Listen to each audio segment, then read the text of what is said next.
Right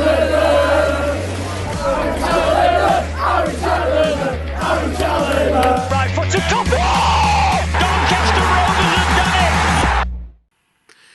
Hello there, ladies and gentlemen. I am the CHALL, your Doncaster Rovers fan, and welcome to this match preview. Now, today we are at home at the Dickson-Peters Stadium for the first time in a good couple of matches against Gillingham. Now, Gillingham is a huge 6-pointer because if we win and Morecambe loses, we will be going above Gillingham and on the same amount of points as Morecambe.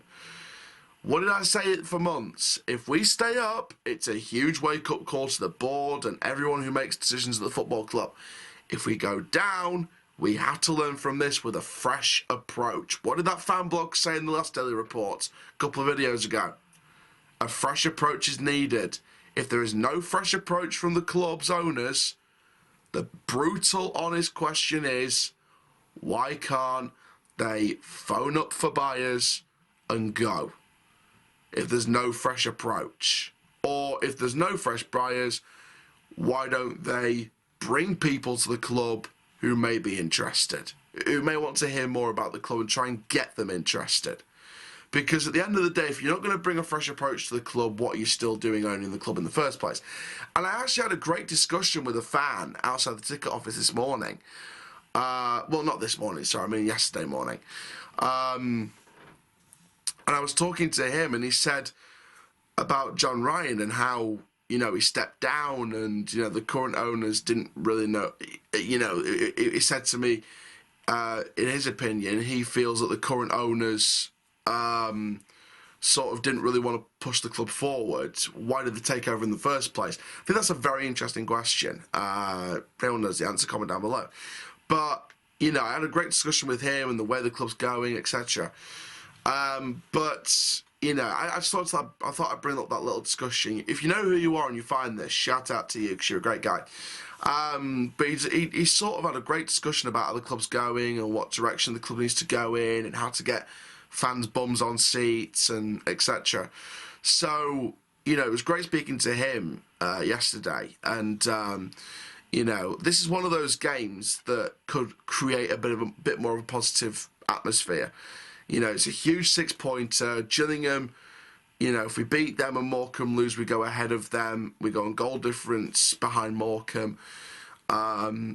It's all up to us. It is literally all up to us. But to be fair, if we beat Gillingham, no matter what happens elsewhere, we go above them. It's as simple as that. We want to be as close to the top of the drop zone as we can. So if Morecambe lose, it's even better because we're on goal difference with them. But if we beat Gillingham, no matter what happens, we'll go above them. Simple as that, by a couple of points. So please like, comment, subscribe, click that notification bell so you never miss a YouTube video. Let's get into this. Let's have a look at the stats of Gillingham so far this season.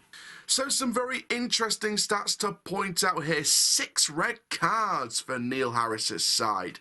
Obviously a very interesting stat there. They've hit the woodwork 15 times. They've had 20 out of 216 goals opportunities inside the box, 6 out of 166 goals outside the box. They're more of an inside the box team. They've had 3 out of 4 penalties scored, 1 out of 13 free kicks scored, a goal conversion rate of 7%, and a goals per game ratio of 0.8. Now, they've had 9 clean sheets this season, 36 matches played, 28 goals scored, 58 conceded, and 16 assists. So, obviously, it's a very interesting piece of statistics. Now, obviously, with Gillingham, they sacked Steve Evans. They brought in the championship experienced Neil Harris. Since appointing Neil Harris, they've gone on a brilliant run of form. And, well, not brilliant, but it's a decent run of form. And they give themselves a better chance of safety. Now let's give you my predicted lineup going into this game at the Eco-Power Stadium. So this is my predicted lineup for Gillingham. I've gone with the 4-2-3-1, which could adapt into a 4-3-3 on the break. Now, Jonathan Mitchell is in goal. We have a back four of Ben Jackson, Joe Olowu, Ola Younger, and Carl Noyle. Nothing changes there. Adam Clayton and Matthew Smith in the centre of midfield. Ethan Galbraith as the cam. I've gone with Rowe on the left. I've gone with Martin on the right. Now, the big change is striker. Griffiths could miss the game with an Achilles tendon injury, we believe. Odebeko, for me, doesn't work as a lone striker. I think he works better as a partner. So this is my proposition. And it's something that a couple of fans have said. Give Kieran Agard a chance. I would like to see him given a chance. And I think it would be interesting to see what he does with that chance, if he does get that chance. So, for me, I would put Kieran Agard up front, give him minutes off the bench, start him in the match, and give him a chance. Now, let's go through my predicted scoreline and my final thoughts going into tomorrow's 6-pointer relegation fight. So, final thoughts then, just to summarise everything. Gillingham, when they were under Steve Evans, they were taking a minute to throw. They were taking 30 seconds to a minute to throw. They were a very, very, stagnated side, and they just scammed it in some way. Under Neil Harris, I've not too much knowledge on the way they play, but from what I see, like I said, the run of form's been decent under Neil Harris. They have got themselves a fighting chance. Whereas with Steve Evans, it looked like it was going one way. So, for me, I feel like Gillingham won't be no pushover because they'll want to survive as well. It's going to be a very, very tense clash.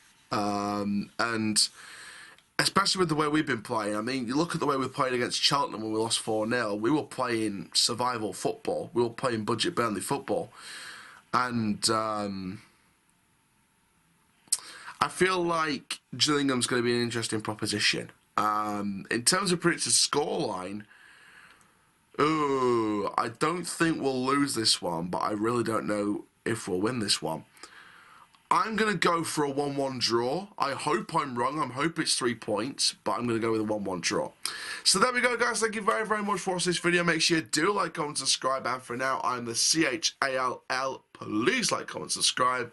Goodbye.